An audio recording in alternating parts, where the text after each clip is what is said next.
जब देश आजाद हुआ तो हम मुसलमानों ने बाबा साहब की बात नहीं सुनी। अभी कई मेरे मुखर्रिन से मैं तकरीर में सुन रहा था, हिंदुस्तान संविधान की किताब में नहीं है। बाबा साहब अम्बेडकर को यह मालूम था अगर संविधान में हिंदुस्तान लिखेंगे तो ये लोग बहुजन समाज को परेशान करेंगे, इसलिए हिंदुस्तान का नाम भारत है या तो इंडिया है। मैं माफी चाहता हूँ, भारत और इंडिया बोलते, हम खुद हिंदुस्तान बोले तो फिर वो लोग क्या भी बोलते।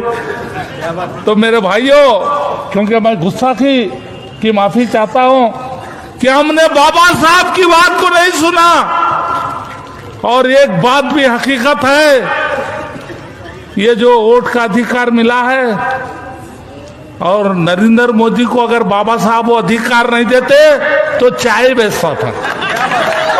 येडियुरप्पा को बाबा साहब अधिकार नहीं देता तो वो शिकारीपुर में तेल बेचता था। ये बाबा साहब ने अधिकार दिया और तुमको अधिकार दिया भाई। अब बाबा साहब याद आ रहे हैं हमको। मेरे को तो कुछ भी नहीं, मैं 35 साल से जय भीम वालों के साथ हूं। मुझे मालूम है इस मुल्क में इन शरपसंदों का मुकाबला जय भीम के नारे के साथ किया जाता है। तो इसलिए मेरे भाइयों, ये आपको थोड़ा अपनी तारीख की तरफ जाना पड़ेगा। क्या मौलाना? गांधी जी को मालूम है तारीख?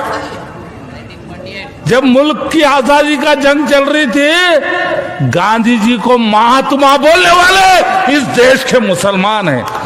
ये बात ज़हन में रख लीजिए।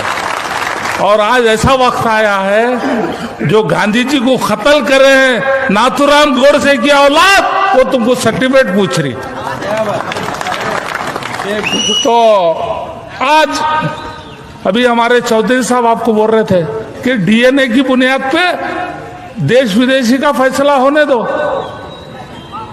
करो बोलो, हम तो बोल रहे हैं एनआरसी कर भाई, हमारे डीएनए की बुनियाद पर करो।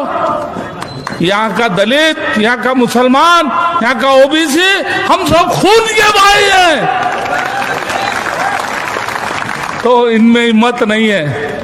ये खून के भाइयां एक हुए तो बहुत हैरानी है, बहुत हैरानी है। अब हर जगह आप लोग भी एक होके काम करो। और आज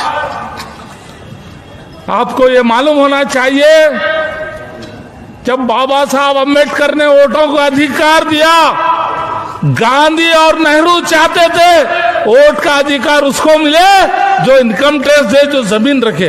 कितने दलित जमींदार थे इनकम टैक्स देते थे, कितने मुसलमान देते थे, कितने ओबीसी के लोग। लेकिन बाबा साहब अम्बेडकर ने कहा नहीं, जो जवान है, जो अकल रखता है, जिसकी उम्र 21 साल है, वो वोटों का अधिकार है उसका। ये बात ध्यान में रख लो आप।